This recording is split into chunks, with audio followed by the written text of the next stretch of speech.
Hello and welcome everybody to another episode of Dubious Knowledge. It is I, Jason. I'm not your GM tonight.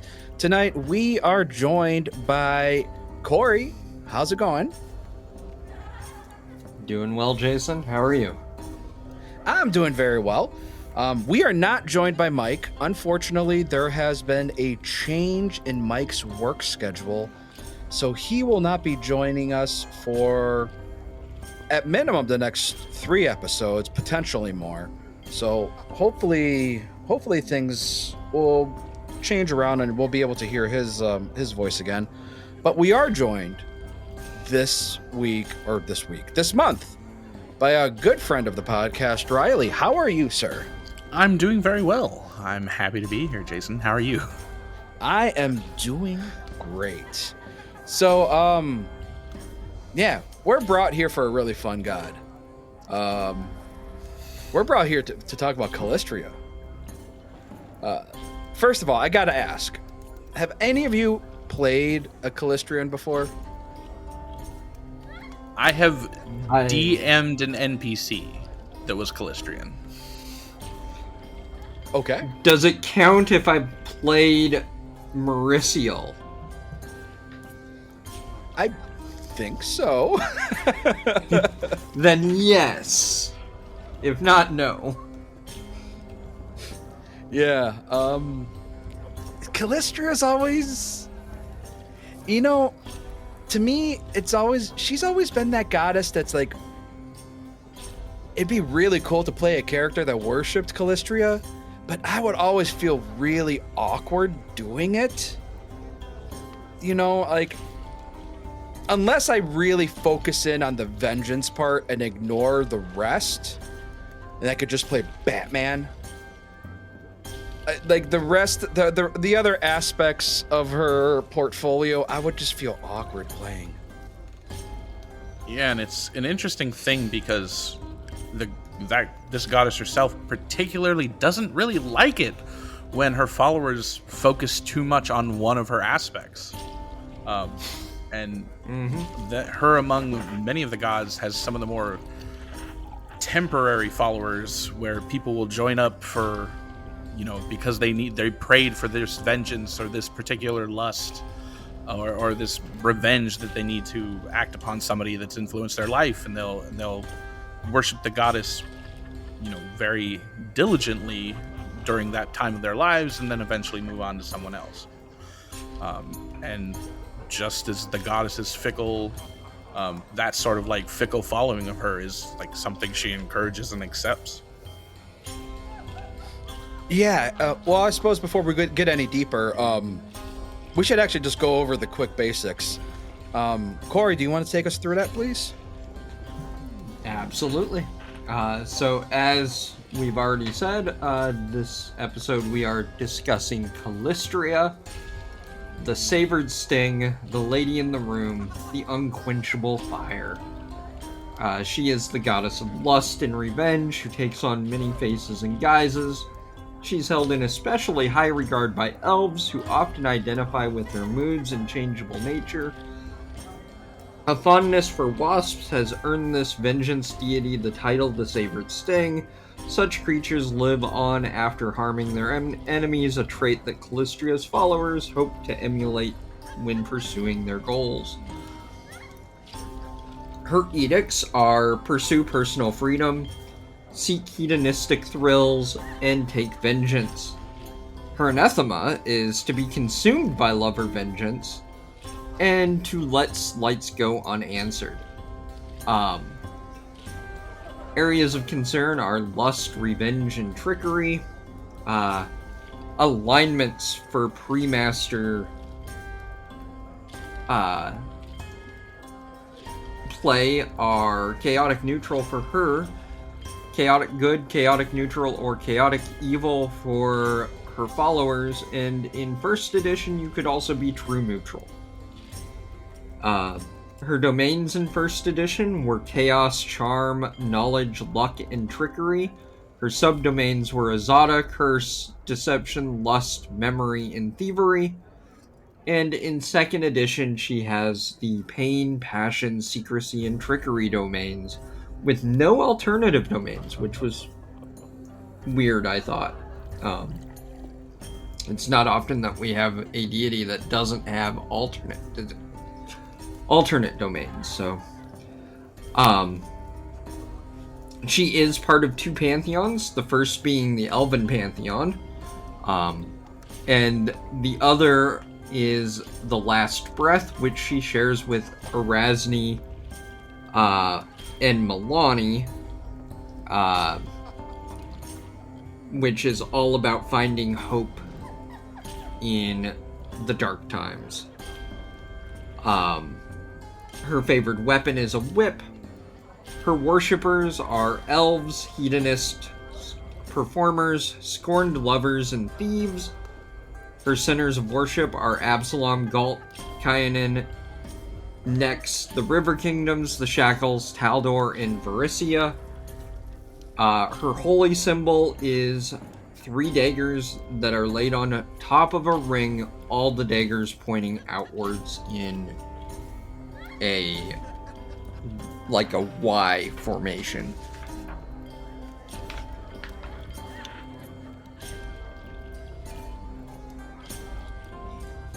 All right. And I do know that she does have, well, I guess they're not really, well, maybe they are anti-paladins, but she does have an anti-paladin code in 1st edition at least. So, which I thought was pretty interesting.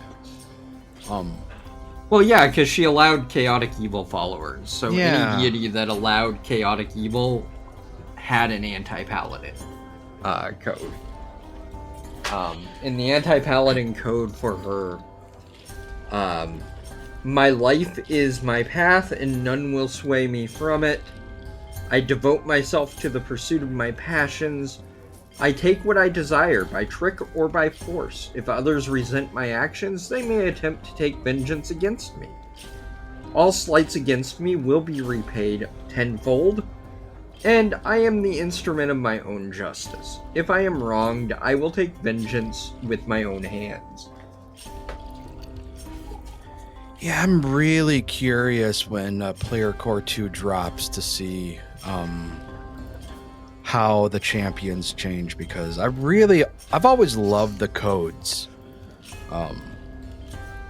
Yeah, and so I'm really interested in seeing how they're going to change that now that the alignments have been dropped. But I mean, I still want to roleplay somebody with a code. It's a good goddess to have one. She's definitely a goddess of, very goal-minded, if you will.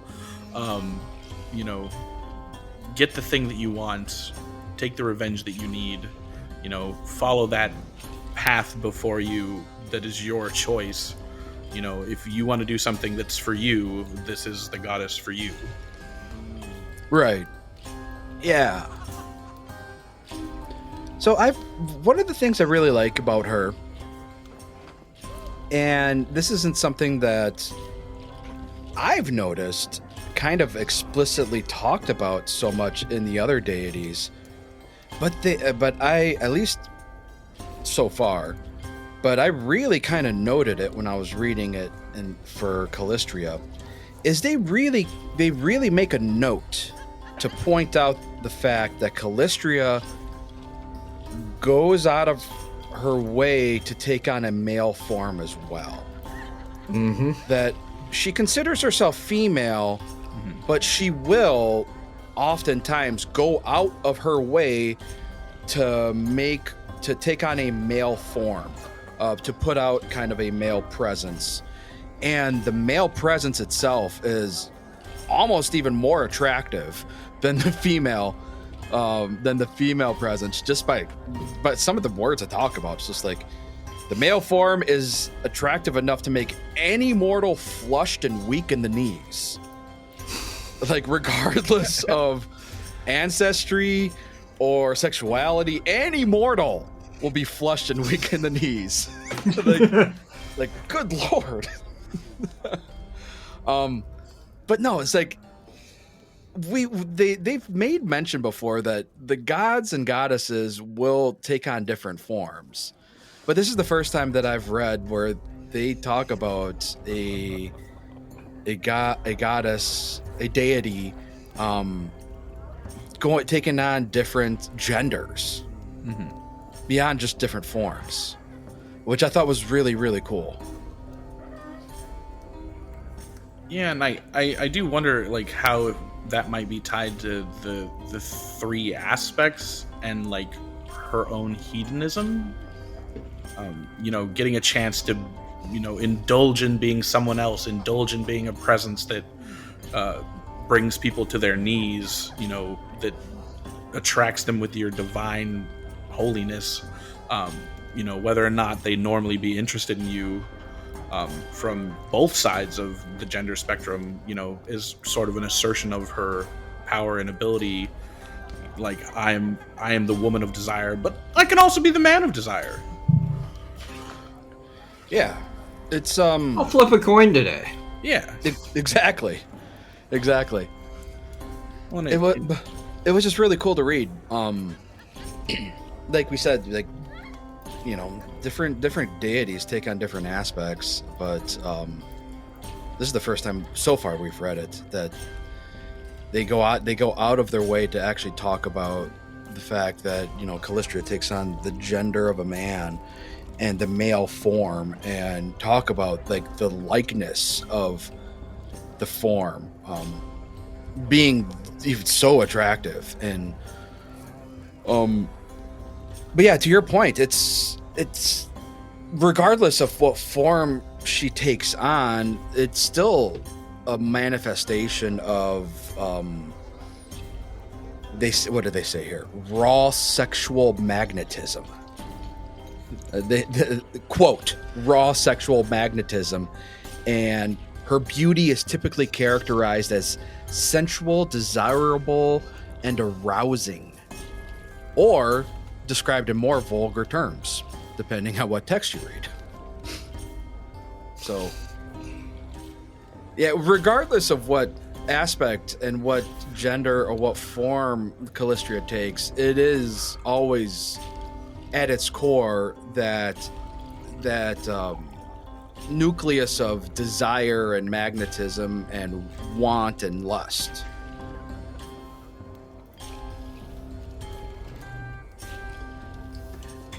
Yeah. And like Riley said earlier, I really do like that she doesn't want you to focus on one thing, and you can really kind of see that in her edicts and anathema. Like, yes, it's in her anathema to not let things go, but it's also her anathema to not get consumed by love or vengeance. It's, yes, don't let people do things to you, but don't let it take over your life.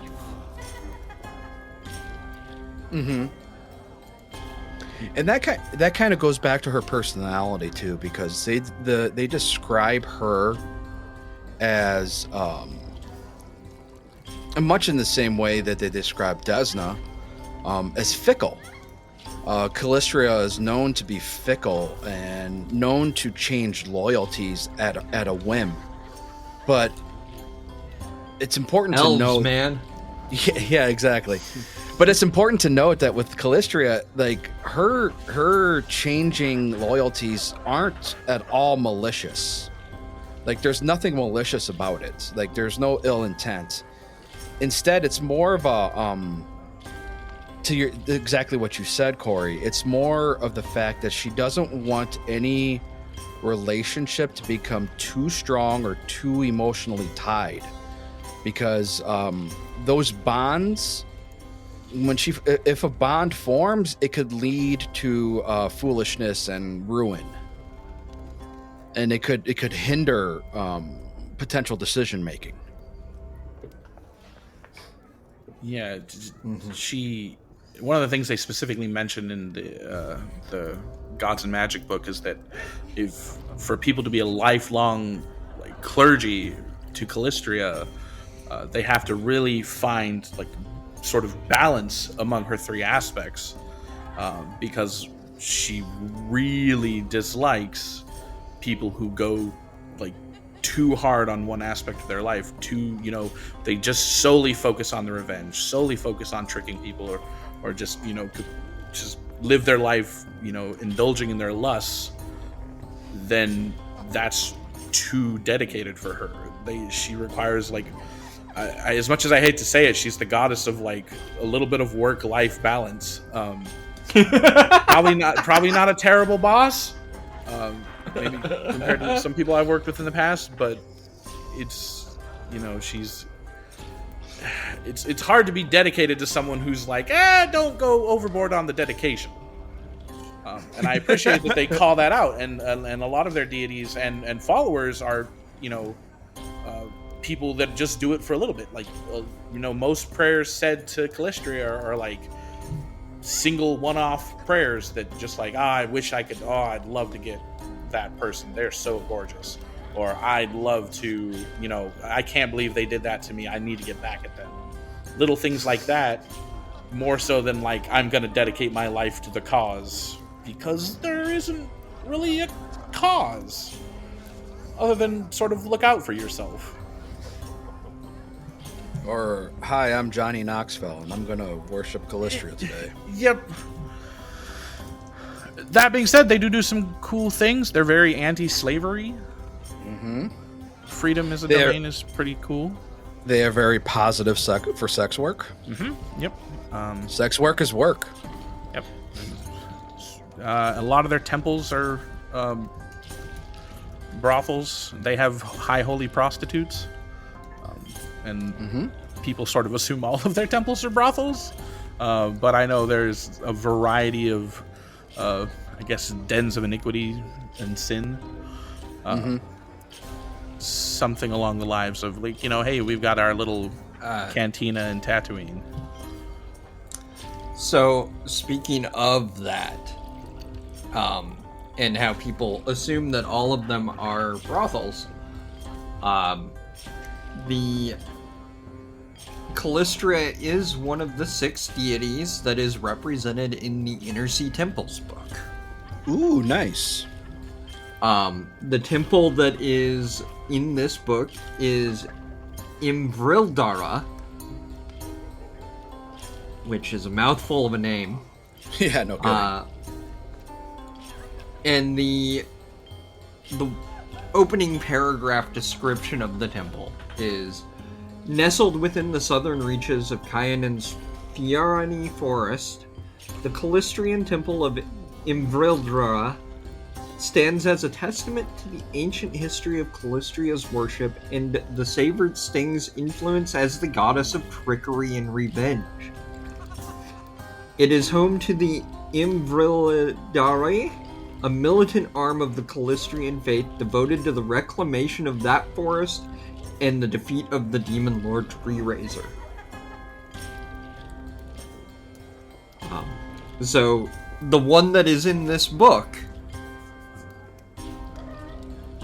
is solely about trickery and revenge.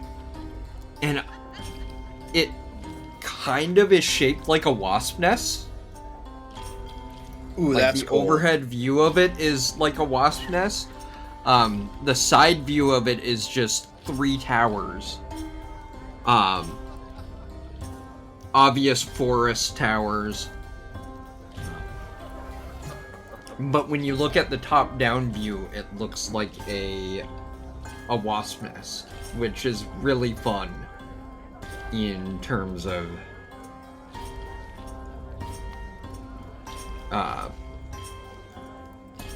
fitting with her portfolio and themes.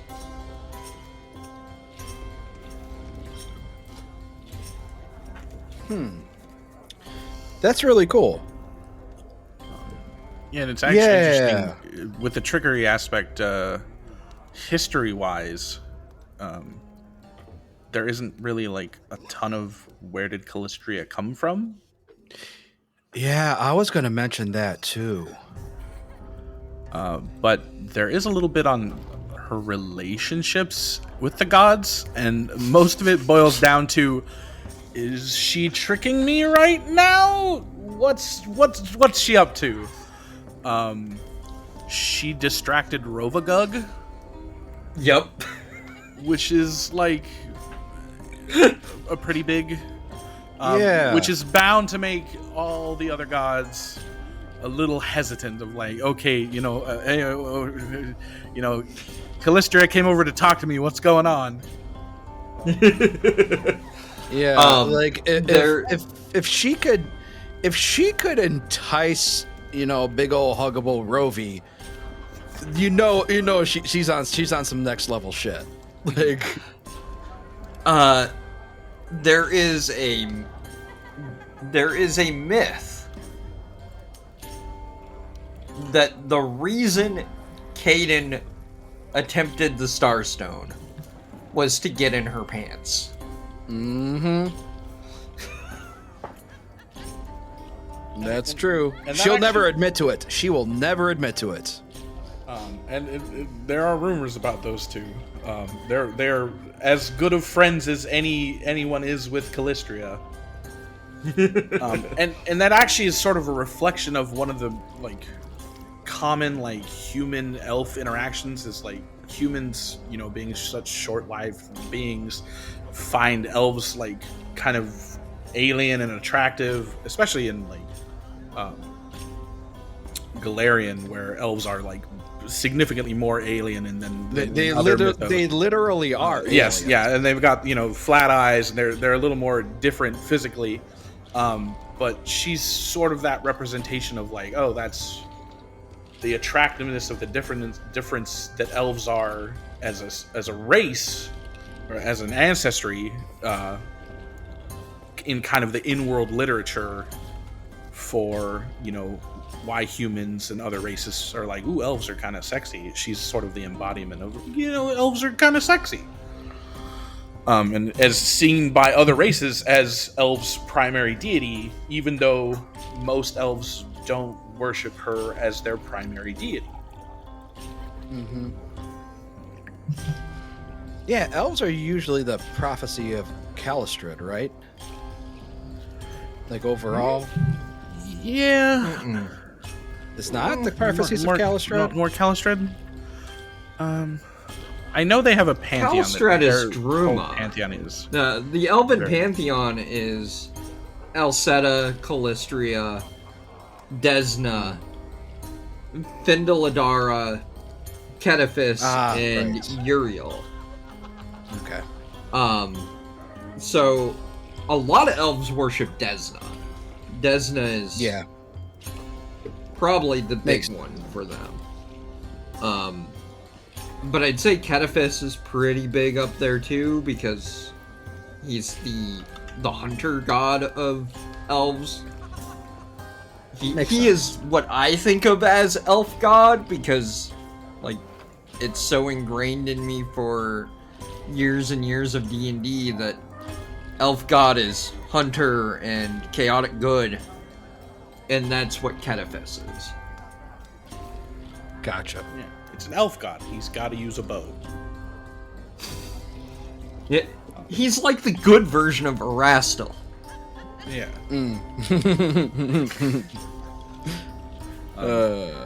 Calistria does get the whip. That's Yep. That's true.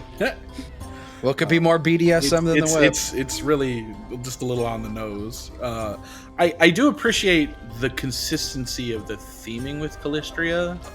I find that some other gods, like with multiple aspects, especially like there's a lot of like visual depictions and like variances in art, and a lot of that is great cultural expansion of like different cultures express their appreciation of gods differently. But Calistria is pretty good at keeping to the brand. The wasp theming is very consistent. The sort of sexy, sharp theming is very consistent. And I think it's just it makes sense to me for a god who's pretty like personally self-indulgent to sort of be like, I don't want to say influencer-ish, but she's very much well branded. Yeah, compared like her, to they're more conceptual.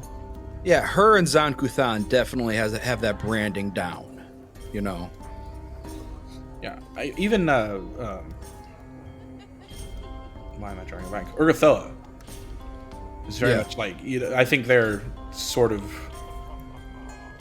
different feminine styles, but are very distinctive in their. Yeah, but Urgathoa has the one aspect where it's just like gluttony, and then all of a sudden disease. It's like, wait, that's so different. And they are interestingly sort of feuding Calistria and Urgathoa, because they do compete for followers to a degree, because they're both lust driven. Yeah, gluttony, it kind of like take what you want, you know, whether that's, you know, food or your, you know, think with your genitals, like take what you want.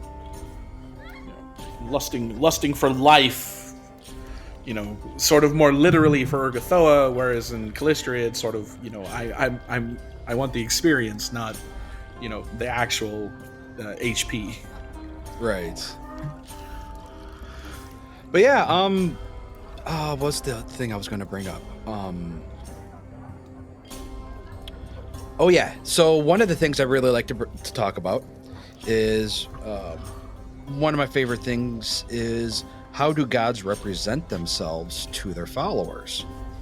And for Calistria, how she shows favor is, as you can kind of imagine, she shows favor with ease in obtaining companionship, heightened physical pleasure, and easy marks for schemes or acts of vengeance.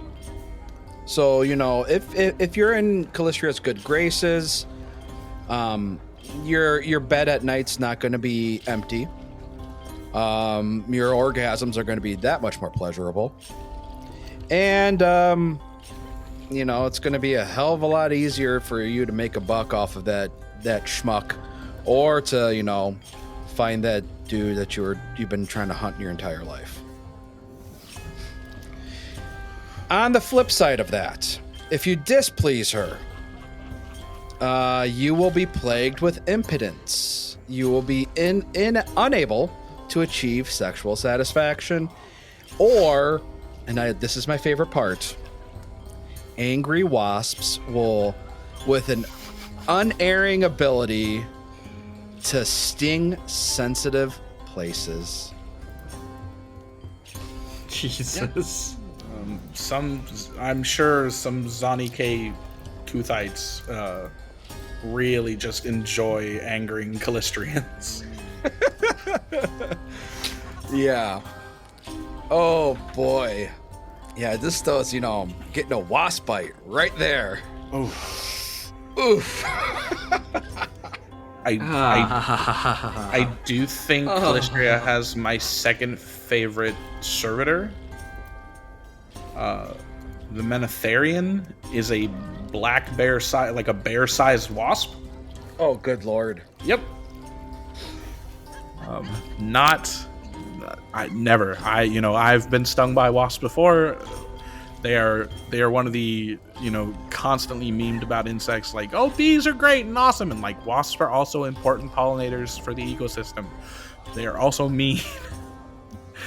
Yeah. I am not. I try to, you know, they're not one of those like, oh, look, a bee, I'm gonna be okay being close to it. Oh, look, a wasp. I like just get away, leave. I don't have to do anything. I don't have to do anything for it to be angry at me. Yeah, I used to live in Alabama for like 4 years. I can't remember if they're wasps or hornets. The ones that would make like those mud tubes on the side of your garage. Yeah, there are wasps that do that. There's dauber wasps. Those suck, dude. Yep. Those are the worst. Yep. Now just imagine if it was the size of a bear, Oh, no, thank you. can cast Dimension Door at will, Oh, great. along with a handful of other things. Fantastic. And has it has an alluring scent. Oh, awesome. That Yeah, is so like a fortitude you're gonna- issue. yeah, you're gonna compel me to give you big hugs Yep. and drop my pants while you dimension door. Okay, great. Like, oh, you can't get away.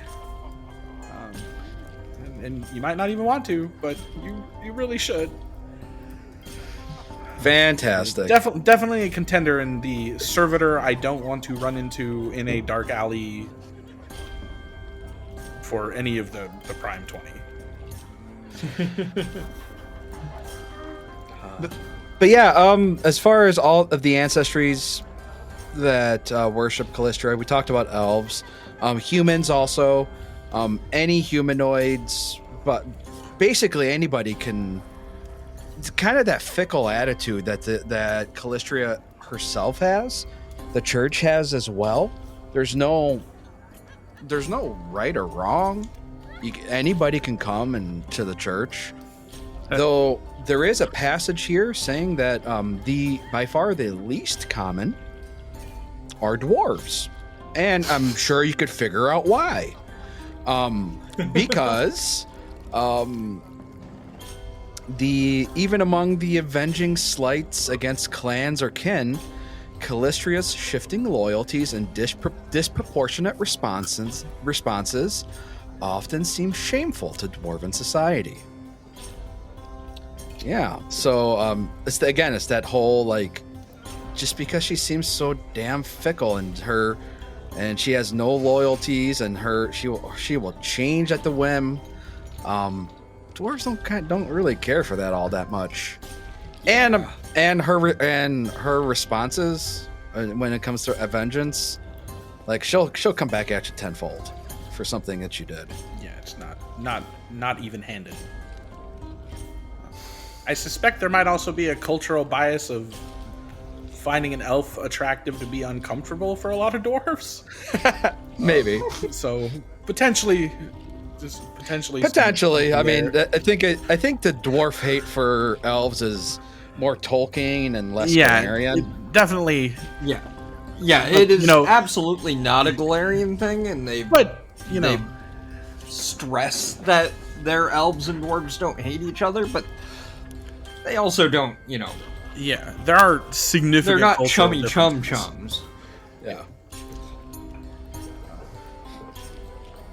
Yeah. I think the ancestral dislike, it goes more towards orcs.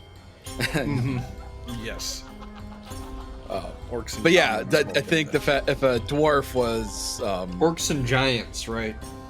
Yeah, orcs, giants, basically any aberrations.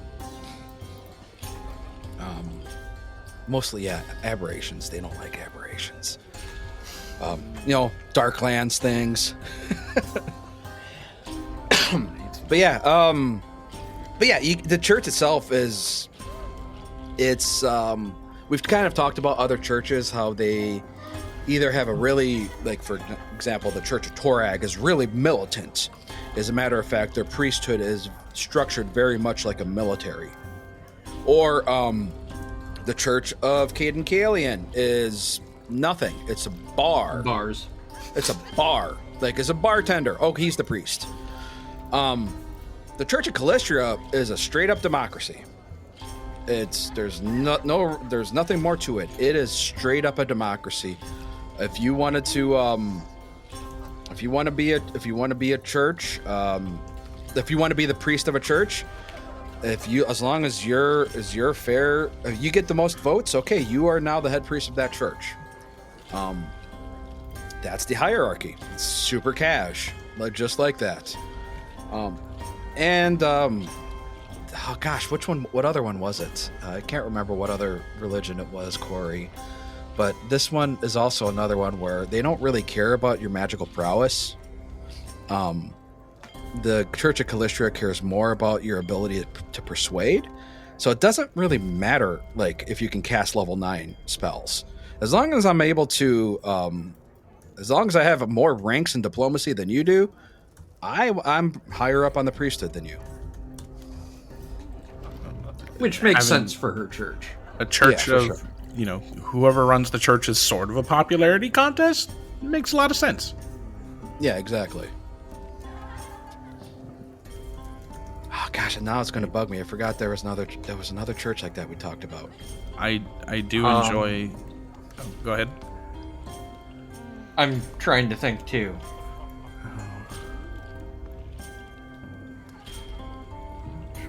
Anyway. Was it a Rastal? Maybe. But yeah, regardless, the clergy themselves undergo. So if you wanted to join the priesthood, there's some pretty intense training that you have to go through. So all clergy have to go through arts of conversation, body language, and seduction. So not only do you need to kind of go to like a finishing school where you need to learn how to properly talk and properly speak, you need to be able to read body language. You also need to go through kind of a concubine training in the art of seduction.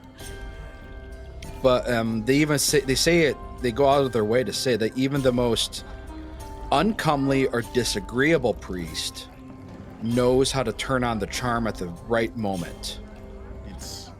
It is a finishing school in every sense of the word. It is the primary holy text, the Book of Joy, highly implied. I mean, it holds the passions of the goddess known as the Unquenchable Fire. Many of these books are illustrated, highly implying that the book is essentially a Golarion version of a Kama Sutra. Yeah, 100%. It's the Kama Sutra. Yeah. And gets a lot of flack in some civilized places that don't necessarily want that, one of the more banned holy texts. We, in a game I was playing, we had one of the party members was a cook. And also a little bit hedonistic. He was the party bard. And we decided to gift him the Cookbook of Joy. Nice. That just makes me think of hedonism bot from Futurama. Just orgies and grapes and all those wonderful things. There probably is some, that's the one place you would see the kind of Urgathoa crossover, is like the enjoying a good meal is sort of which we cross. didn't talk about that when we were talking about her relationships. She hates Urgi. Oh yeah, they do not like each other, but they do have some they share, probably because they share kind of. It is absolutely because they share so many things that she and Urgi just do not get along because they steal each other's followers. And it's probably one of those things, like, you might start out Calistria, when you reach old age, you're like, maybe this Urgathoa has got some thoughts that I should maybe consider. When the lust for life, when the body fades and the lust for the passions of youth sort of dry up, and you're just lusting for the continuation of life and health in your old age. I definitely could see a lot of sort of transfer from Calistria to Urgathoa, and not something either goddess would enjoy.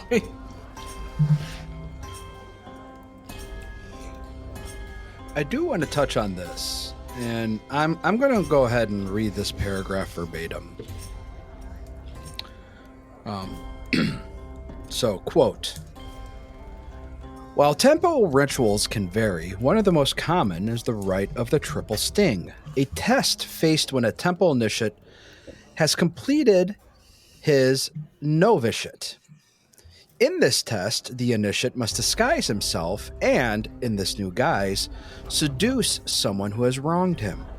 The candidate must play upon the target's lust for him to lure her into revealing secrets that, if publicly exposed, would humiliate or even ruin her, or, if she has no such secrets, into activities that could do the same.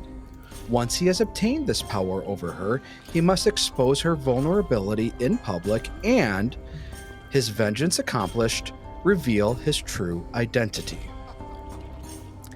End quote. When I read that, that really rubbed me the wrong way. Like, I get it. I get that you're the goddess of vengeance, but yikes. Yeah, that's a big note for me. Exactly, right? Yeah, I think it's where it's the place I have the biggest like disagreement, like morally, with Calistrians, is the, you know, I have vengeance and, you know, I can understand getting back at the person that wronged you, but, you know, doing it upon them tenfold, you know, really just like taking it to the next level is something I'm like personally very uncomfortable with, and probably apart from like, you know, issues with leaning into sexuality heavily in a like tabletop campaign, the biggest reason I would shy away from actually playing a dedicated Calistrian. Yeah. This is the, and kind of to go back to where the dwarves are like, yo, settle down. I think this is kind of the part where the dwarves are like, oh, pump the brakes here, lady. Yeah, this was, when I read that, I felt like gross, and I was like, ooh, no thank you. Hard pass. I think good on the writer for coming up with something that, you know, is, I think, intended to make you feel that uncomfortable and, you know, being relatable in a way that's like, this is like incredibly over the top. And not really like generally or even like within much level of reason socially acceptable. Yeah, 100%.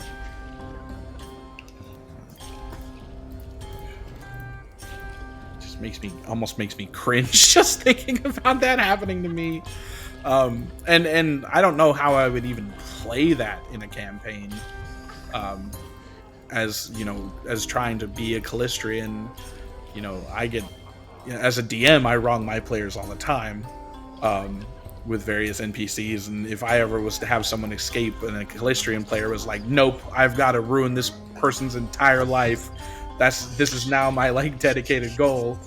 I can see it being fun. But complicated and a little creepy, to be honest. I agree. And there's another whole section about how once this is done, then the priest goes through a whole sponsorship ritual, which basically goes through from sunset to sunup. There's a bunch of masked. It's basically kind of like a cult hazing ritual, where a bunch of masked priests take whoever just did this rite of the Triple Sting, takes them and they drink laced honey wine, and they get intoxicated, and it's laced with hallucinogenics, and yeah, I don't want to read it all, but anyway, yeah. Once they wake up, they are part of the priesthood. Yeah.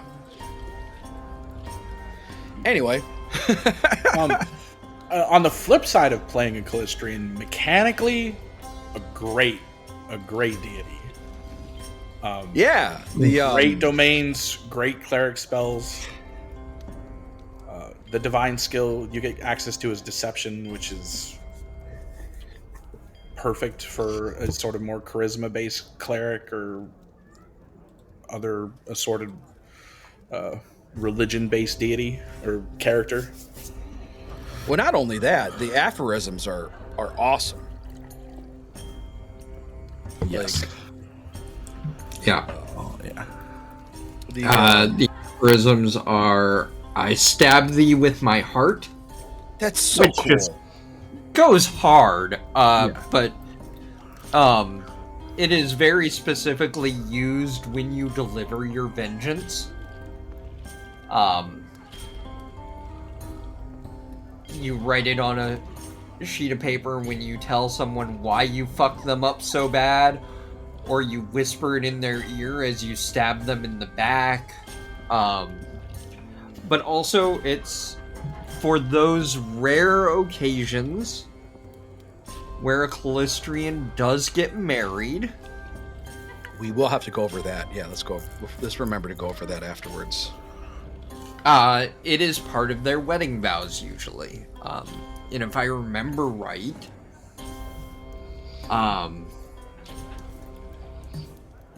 it was part of Mauriciel's wedding vows when she married Kyra. Oh, nice. Let me double check to make sure that that's the case, but...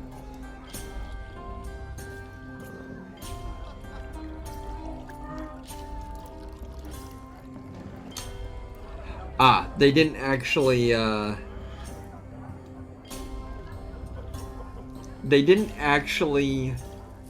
cover their vows, so I'm going to assume it was. There you go. But, they, if, for those of you who haven't read it, the iconic encounter of Wasps and Whispers, which details Kyra and Mauriciel's wedding, is fantastic, and it talks about gut wasps, which are the Golarion equivalent of butterflies in your stomach.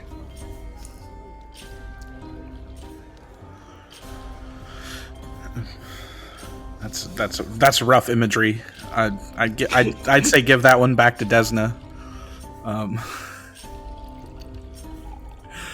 But that's, I can almost feel the vibration from that sentence.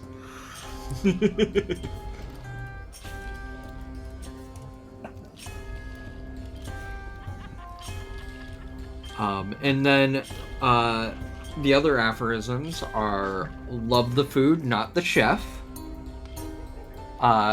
which is a warning against falling in love with the object of your lust. Because again, Calistria kind of frowns upon that. She doesn't want you to settle down. She wants you to continue lusting.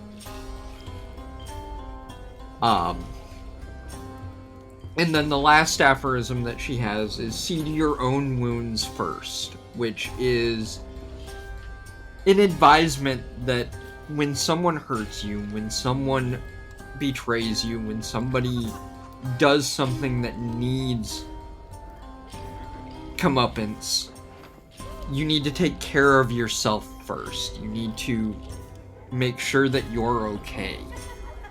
And then you seek vengeance. Mm-hmm. I think that one's my favorite of the set. Like, that just a little bit of, like, self-care is an indulgence, but an important one.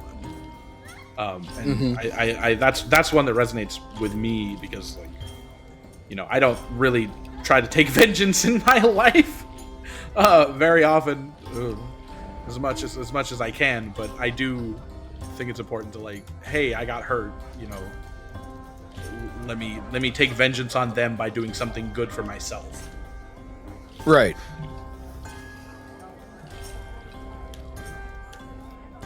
So yeah, real quick before we get on to the planar allies, ceremonies in the church. So I wanted to quick talk about weddings and stuff, but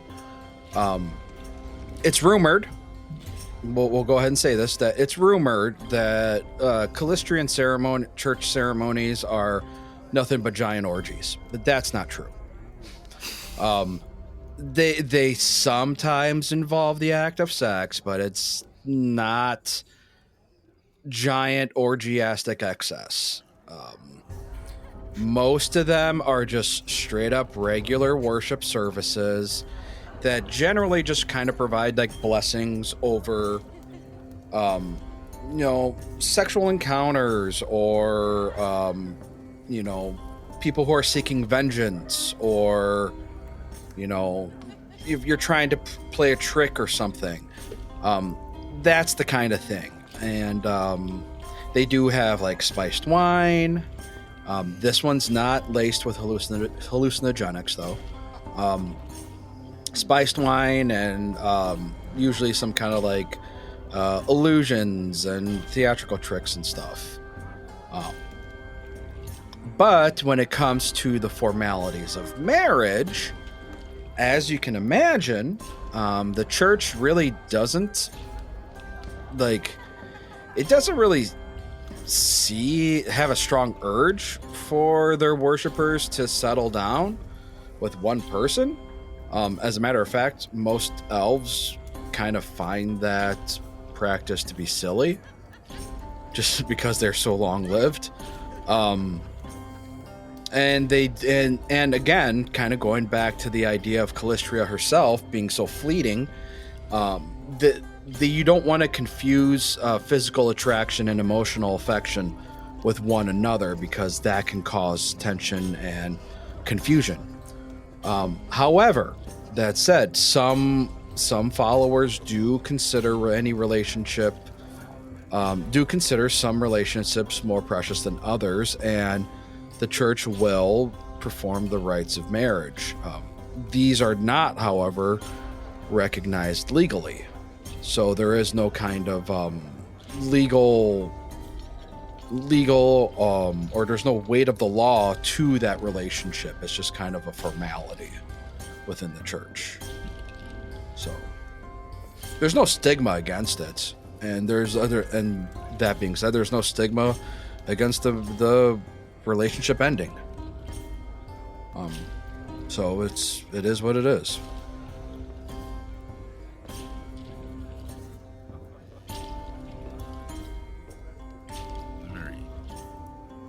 Very again, very comfortable.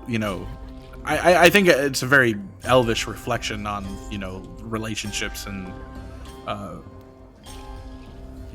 sometimes you can love someone briefly, you can love someone for a long time. Saying forever is when you live for thousands of years or however hundreds of years is almost a little short-sighted. Yeah, exactly. When you're essentially immortal, it's just like, okay. We had a good 100 years. I'll see you. Let's loop back around in about 400 or 500. We can see how we're feeling then.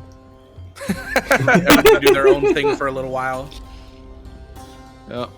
I'll catch you back in the 17th century. Yeah. We'll see how we're doing then.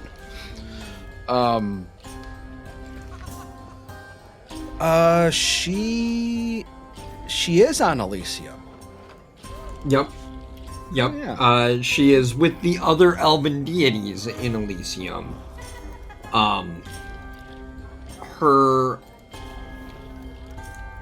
Her realm in Elysium shifts sizes. Like, again, she's fickle, so sometimes she wants it to be huge, and other times it's tiny, and it's also a maze. Interesting. And beautiful gardens. It's a maze. That's interesting.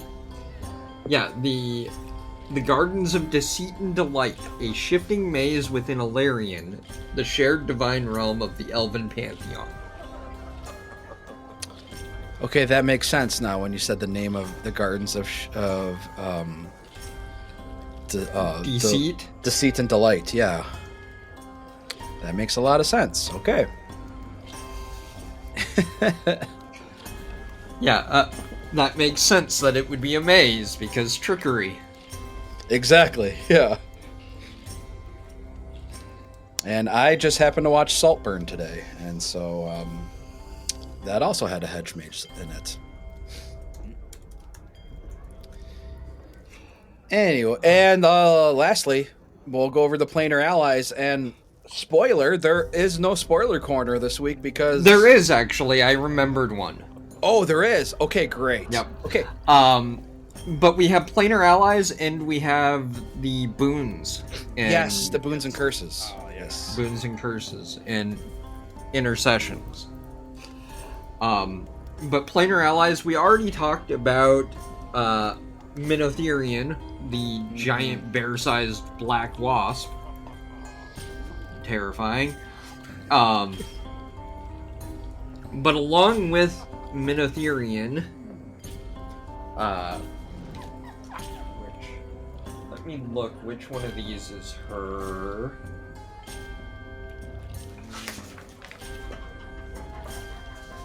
Minotherian is her herald. So, the giant bear-sized wasp is her herald. But her other named planar allies are Threv, who is a frog-like, shape-changing sorcerer that is obsessed with vengeance and prefers gifts of poison or ranged magic that allow him to carry out vindictive murder. Charming. Mm-hmm.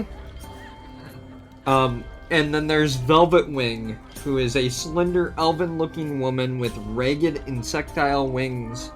She is a seductress and faithful servant of Calistria. Though her kind are often mistaken for succubi, they do not have the reprehensible maliciousness of those demons. Okay. Huh. Velvet Wing. Interesting. And then the...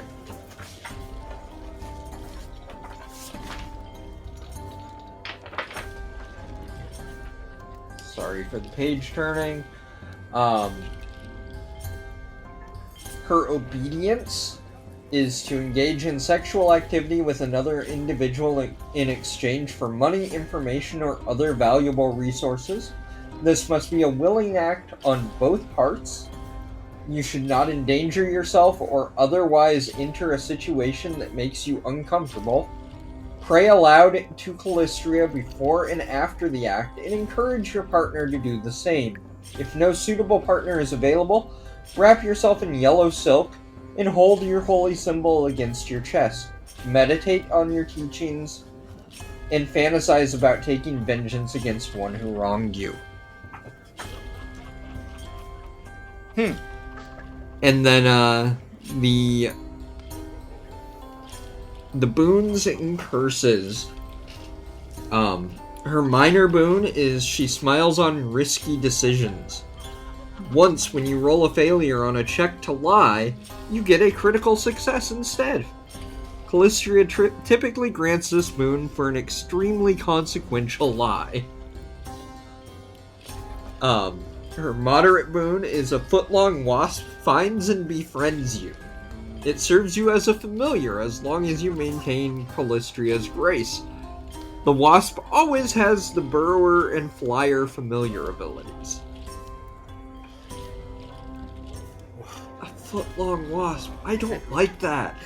No, that's a hard pass. It's a good way to get everybody to be nice to you when you just have a foot-long wasp. Hey, have you met my pet? And then her major boon is that she guides you towards vengeance. You always know the direction and distance towards the nearest creature that has wronged you, and thus far gone unpunished. I appreciate that one as a GM specifically as a narrative tool. It's spectacular. Yeah. Her minor curse is that whenever a new person desires vengeance against you, you suffer a painful sting and are afflicted with giant wasp venom at stage 1. Wow. Yikes. Her moderate curse is people react as though you're insulting them, even in normal conversation. Whenever you attempt to make an impression, the outcome is 1 degree of success worse. If you converse with someone over a long enough period of time but don't attempt to make an impression, you still insult them and you suffer the effects of a critical failure on make an impression. Yeah, it's bad conversation. And then her major curse. You have wronged those unable to obtain revenge for themselves, and Calistria's curse grants their revenge with its own light. Whenever another creature imagines vengeance upon you but can't pursue the vengeance because you are too powerful, well-connected, or otherwise untouchable, a creature of roughly your level manifests out of their imagination and performs their desired revenge. Once the revenge is complete or the manifestation is destroyed, the summoned creature vanishes from existence.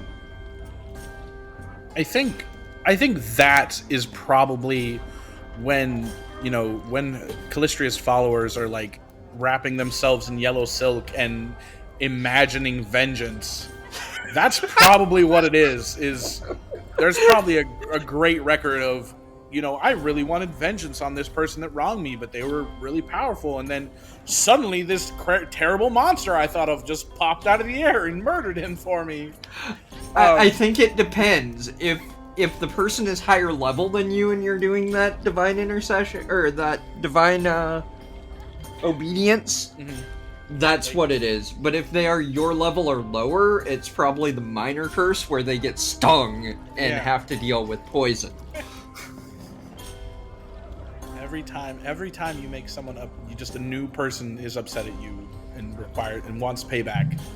Because we talk about in our day-to-day, like, we don't really use vengeance very often. It's sort of an archaic word, but we talk about like payback or getting them back for what they did to you pretty frequently, and that's just a little reflexive kind of want that you can just be like, I wish, like, that guy said something mean to me. I wish I would have said something back, or like, I wish I would have made him feel what I was feeling. That happens a lot. I think that minor boon is, you're going to be getting, if you're a fairly active, if you have an active social life, you're going to die of giant wasp venom. You're going to become a hermit, or just, I suppose if your level was high enough, but it's one of the more brutal minor curses, in my opinion. Yeah.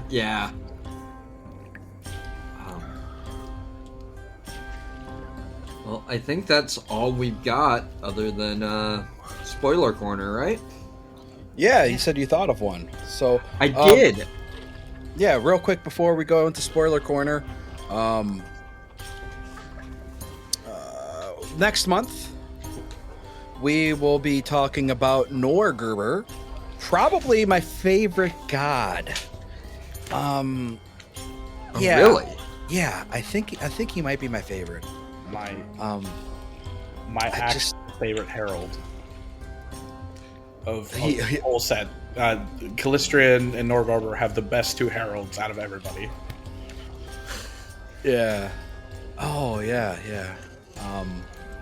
I don't know. I really like Norgerber. There's something about him. I think it's just the fact that he's so secretive, and I don't know. And also he just looks really cool. Like, just physically, he looks really cool. Anyway, so that's we'll be having Alex back for that one. My buddy Alex. Yeah, we'll be talking about Norgerber. And that'll probably be quite a few spoilers with, I know, Rise of the Rune Lords, right? With the Skinsaw stuff. Rise of the Rune Lords with Skinsaw stuff. Agents of Edgewatch has a bunch. Strength of Thousands has some. Curtain Call, which isn't out yet, is apparently going to have a lot. Yeah, so there's going to be quite a few spoiler corners for Norgerber. Granted, we won't be able to talk about Curtain Call, but that'll go into our addendum pile after we we finish off everybody in November-ish. Yeah.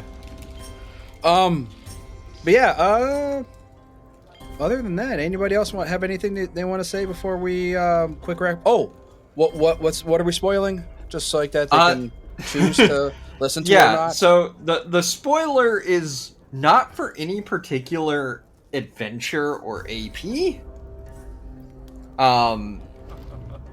The spoiler is from Sandpoint Light of the Lost Coast, the Sandpoint sourcebook from 1E. Okay.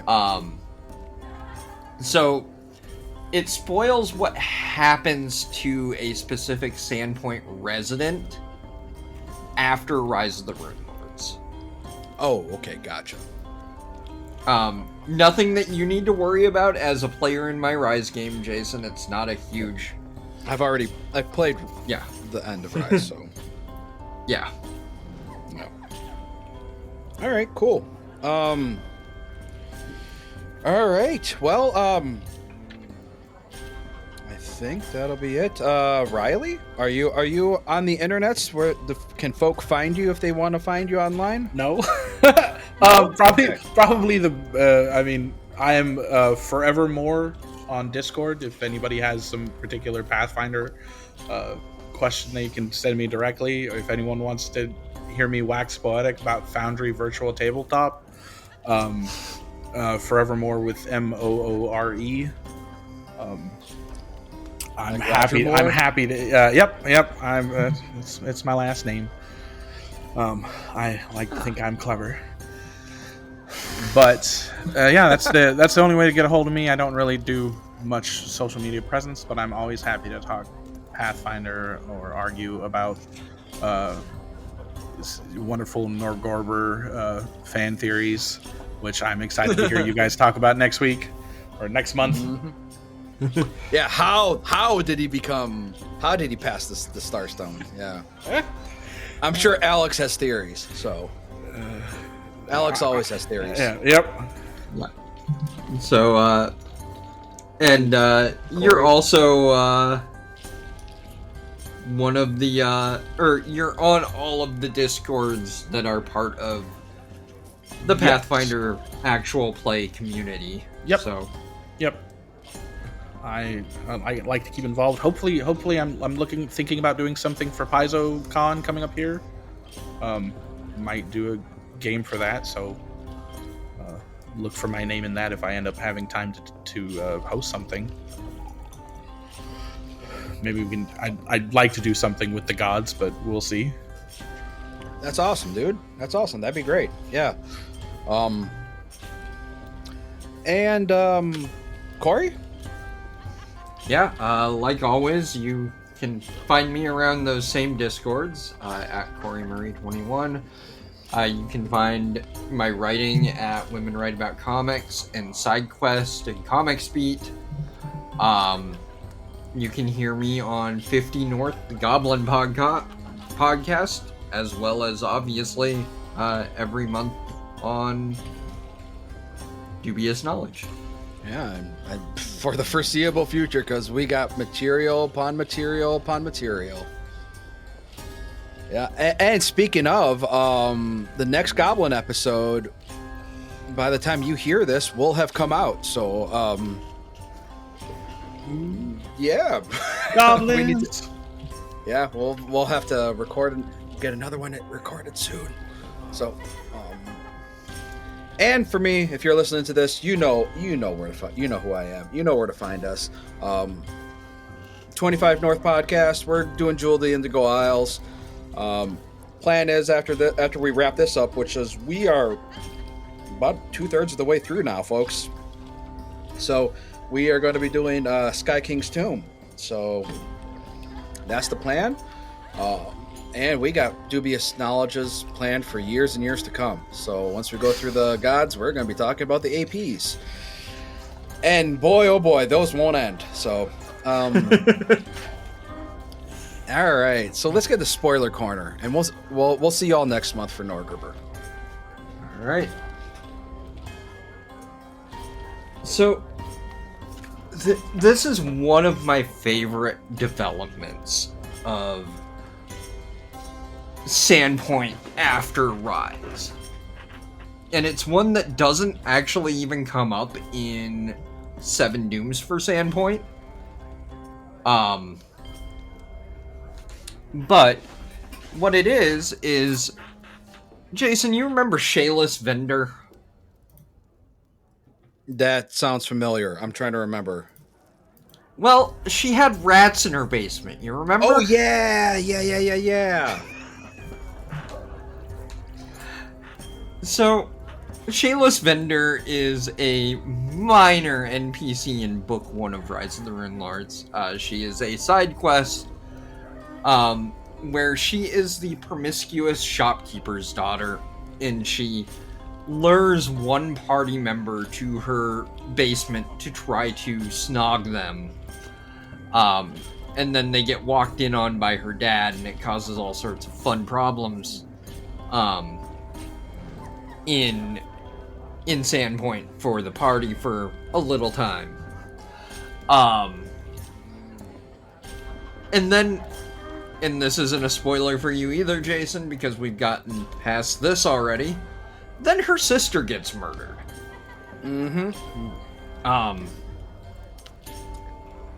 And that sends her down a weird path.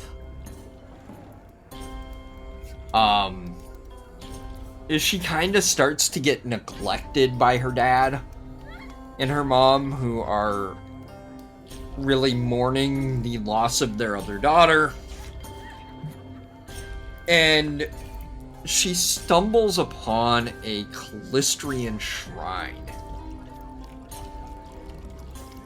And becomes a vigilante. Ooh. Oh, that's awesome. Known as the Shroud.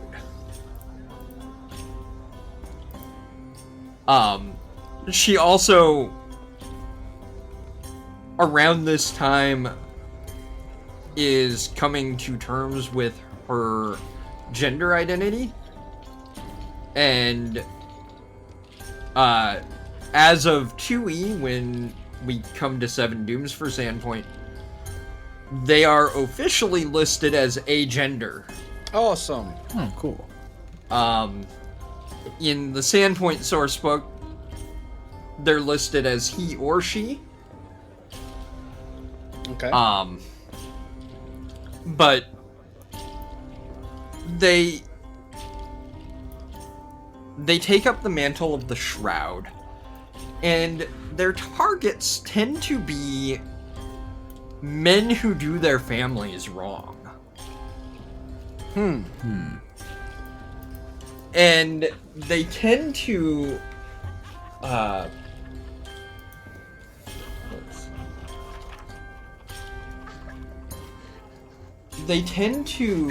like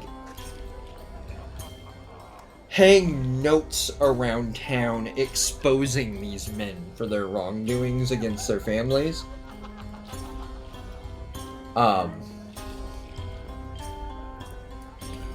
To quote the book, as Shroud, his increasing focus is on men who don't respect their families, and when he discovers proof that a man has been keeping secrets from his wife or children, whether due to an affair, a hidden stash of money, or any other cause, Shroud drafts up a list of the man's indiscretions, posts the parchment up in a public place, usually the town squares, and then paints his mark on the front door of the house of the man.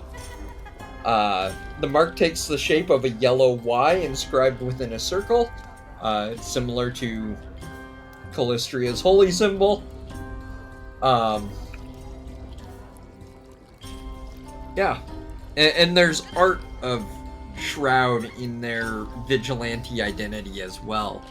So, like, it's fun, and I really like that development for such a kind of a throwaway NPC, right? Like, yeah, for sure.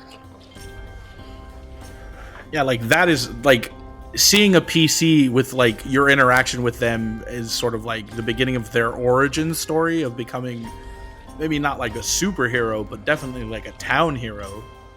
or even like a folk legend. That's really awesome. Yeah. I really, really enjoy this, and I'm glad I remembered it before we didn't have any sort of spoiler corner for Calistria, because it's just fun.